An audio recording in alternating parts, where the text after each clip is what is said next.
Kozhikode heroin കടത്ത് സംഘത്തിലെ മുഖ്യ കണ്ണിയായ ചോട്ടുഭായി എക്സൈസിന്റെ പിടിയിലായിരിക്കുന്നു. വെസ്റ്റ് ബംഗാൾ സ്വദേശിയായ റബീബുൾ ആലമാണ് പിടിയിലായത്. ഇയാളിൽ നിന്ന് 50 ഗ്രാം ഹെറോയിൻ പിടികൂടി. അഭിജിത്ത് മുഴക്കുന്ന ചോട്ടുഭായി എന്നൊക്കെ ഇയാൾക്ക് പേരുണ്ട് അല്ലേ? ഹെറോയിൻ കടത്താണ് മുഖ്യ വിനോദം. 50 ഗ്രാം എന്നൊക്കെ പറഞ്ഞാൽ നല്ല വിലയുണ്ട് മാർക്കറ്റിൽ എന്നാണ് മനസ്സിലാക്കുന്നത്.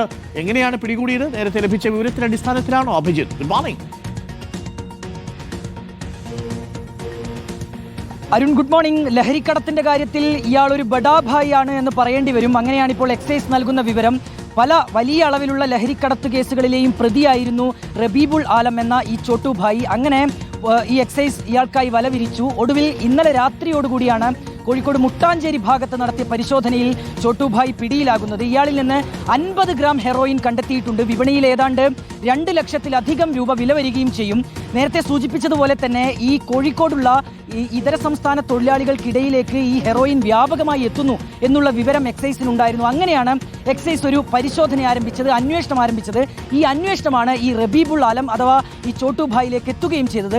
ഇയാളുടെ രീതി എക്സൈസ് നൽകുന്ന വിവരമനുസരിച്ച് വെസ്റ്റ് ബംഗാളിൽ നിന്ന് ഹെറോയിൻ അത് കോഴിക്കോട്ടേക്ക് എത്തിക്കും. തുടർന്ന് ഗ്രാമിന് ഏതാണ്ട് 3000 മുതൽ 4000 രൂപ വരെ വിലയിൽ ഇയാൾ ഇതര സംസ്ഥാന തൊഴിലാളികൾക്കിടയിലേക്ക് വിതരണം ചെയ്യുകയും ചെയ്യും. അങ്ങനെയാണ് ഇയാളുടെ ഒരു രീതി.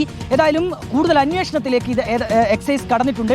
ചോട്ടുഭായിക്കൊപ്പമുള്ള ആളുകളെ കൂടി കണ്ടെത്തുക എന്നുള്ളതാണ് ഏറ്റവും പ്രധാനപ്പെട്ട കാര്യം. ഇനി ഈ ചോട്ടുഭായിയെ റബീബുൾ ആലത്തിനെ കോടതിയിൽ ഹാജരാക്കുകയും ചെയ്യും. Okay, thank you. അഭിജിത്താണ് വിവരങ്ങൾ നൽകിയത്. അയാൾ ഹെറോയിൻ കടത്ത് സംഘത്തിലെ ചോട്ടുഭായി അല്ല കേട്ടോ, ബഡാഭായി ആണ് എന്നാണ് പറയുന്നത്.